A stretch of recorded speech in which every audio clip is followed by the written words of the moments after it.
Assalamu alaikum. Амансыздарбы, урматтуу ТЗ каналыбыздын катталуучулар, көрүүчүлөрү. Бүгүн Ош шаарында дал ушундай мэрия тарабынан тазалоо иштери жүрүп атыптыр. Тагыраагы Ош шаарындагы экинчи борбор калабыз Ош шаарынын көчөлөрүн кеңейтүү, тазалоо, тыккан бир мындай иретке келтирүү максатында жасалып жаткан жумуштарды көрүүгө болот. Могул жерде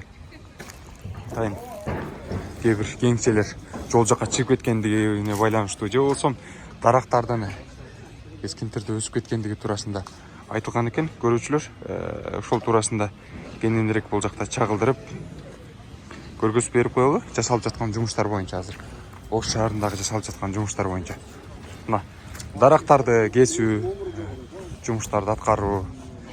Мына лотоктор кеңейиткен, нар жака жылат экен. Жолдор кеңейтилет экен. Чоң жолдор кеңейип,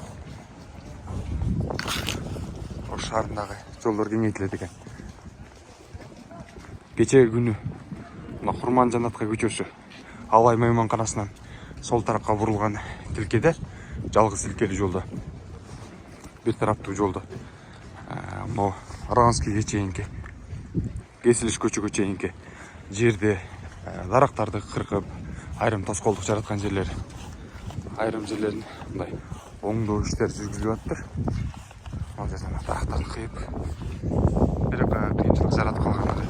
Албетте бул дарактарды кыйып эле тим болбостон ордуна тезирээк, баттыраак өстүрүлүүчү дарактарды да орнотушат экен. Бул жактан сураштырганыбызда дал ушундай маалымат беришти. Азыр мына көрдүңүздөр, дарактар кыйылган. Бул жерлер кеңейтилет экен.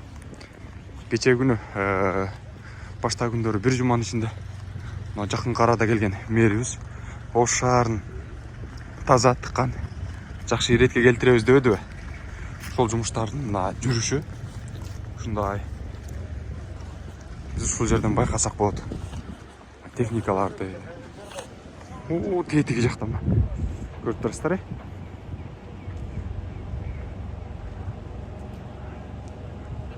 Атайын техникалар менен иштеп жатканын көрүүгө болот бул жактан.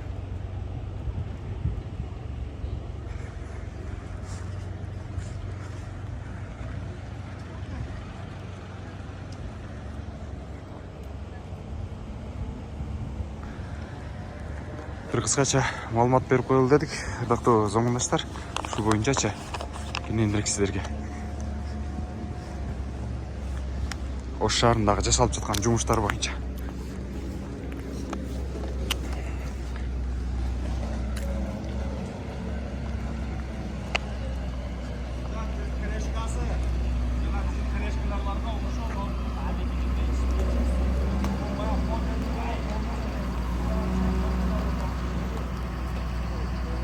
Аягында чоң шаарыбыздар, чоң дарактардын бүт баардыгы алынып атыптыр. Bunun başka sebebi, mesela emniyet daraftarda alıp taşladı, tигинде мындай дешиңиздер мүмкүн. Бул жерде лоток коюлуш керек, лоток коюлбаса, ушинтип жол жакка эме асфальттарды жарат, мына тамырларычы чоңойгондун бир себеби. Бирден бир себеби, монтип жолдорду жеп кетет. Көрсөңүздөр болот ушул жерлерде. Техникаларга жүктөп, бүт баардыгын тазалап жаткан учур.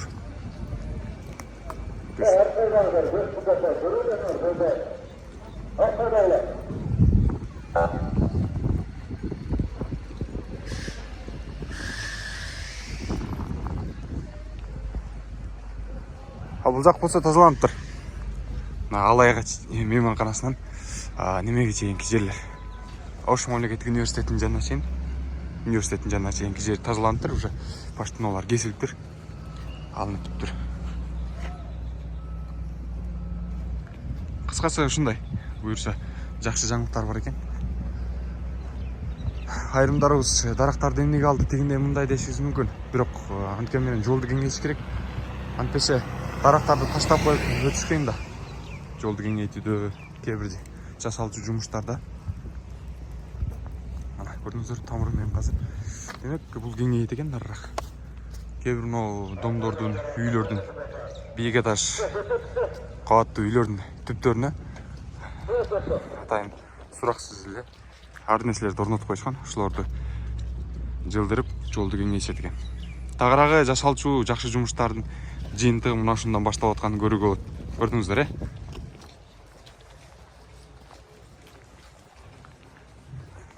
Биздин башка жактагы көрүүчүлөрүбүз Кыргызстан боюнча мигранттар эмне болуп жатат ушул шаарында дегендер болсоңуздар, мындай кыжаат болуп же болбосо кызыгып көргүңүздөр келген болсо, ушул жыйынтык чыгып атат. Буюрса дагы жасалып бүткөндөн кийинкисин, жасалган жумуштар туурасында кененирээк биз көргөзүп беребиз. Биздин каналга катталып коюңуздар, ТЖР каналы. Ассаламу алейкум. Буюрса Кыргызстан өнүгөлү, ош шаарыбыз өнүксүн. Жакшы ниеттер менен дуа кылып туралы.